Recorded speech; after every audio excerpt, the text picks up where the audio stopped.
Hi, my name is Emily Sue, and my topic is media and apartheid. Since the invention of newspapers, radio, television, internet, the media and the news has had a huge impact on society and history. I'm going to start off with a quote from Nelson Mandela. Television has shrunk the world and in process become a great weapon for eradicating ignorance and promoting democracy. But this quote only applies when the news that is delivered is accurate and honest, which is hardly the case. Media carves your perception and tells you what you deem true and important. The media has had a negative impact on apartheid in South Africa. South African news was very inaccurate. They would portray violence. They would portray violence instigated by blacks and leave out the oppression from the whites. So on TV, you'd watch and it would just be like, oh, blacks are causing all this violence.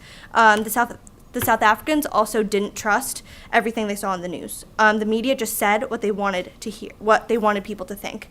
And I'm going to connect this to the Tiananmen Square massacre, which happened in China, which you all know my dad was a part of. So they censor every part of media in China. They censor the internet, they censor what you see on television. And during the Tiananmen Square massacre, my dad was an underground journalist. So he wrote articles bashing the government. And after that whole thing happened, the Tiananmen Square massacre is forbidden to be talked about and publicized in China.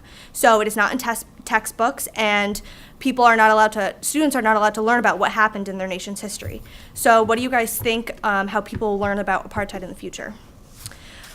The South African government banned anti-apartheid journalists and exiled them, just like my father in China.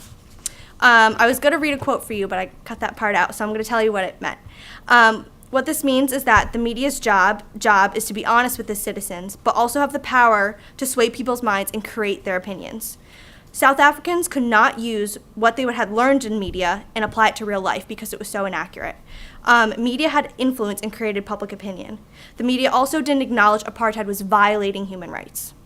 The TV showed the Soweto uprising, and they showed the demonstration, the protests, and the violence, if there was some, but they did not show why they're protesting. They didn't show that they're protesting for the right for education. So you can see how that is very skewed. Apartheid also mirrored the civil rights in the United States, which both violated human rights. During present day, media is still negative, and it is still very biased. After Black economic empowerment, the whites no longer own all the news channels and all that stuff. But especially in politics and during campaign seasons, things are very biased and not honest. The portrayal has definitely shifted. Broadcasters will shift what they say on air depending on where they are in location and if it's during an election. Just like in America, you have Fox News and MSNBC, and they'll report the same news but say it in two different completely ways, and it'll mean two completely different things. I have another quote from Nelson Mandela. He expressed his concerns over the racial profile of South African media, saying predominantly white ownership and staffing of the media resulted in a skewed picture of South African experience. The media is today the media is very harsh on President Zuma with his foreign policy and his HIV and AIDS stance. Overall, the media has had a negative impact on apartheid. Blacks and whites were portrayed very inaccurately. And here's some food for thought. The government has relative control over the media. And do you think the government hides things from us that we have a right to know? And how do you think that affects South Africa? And that's all I have for today. Thank you.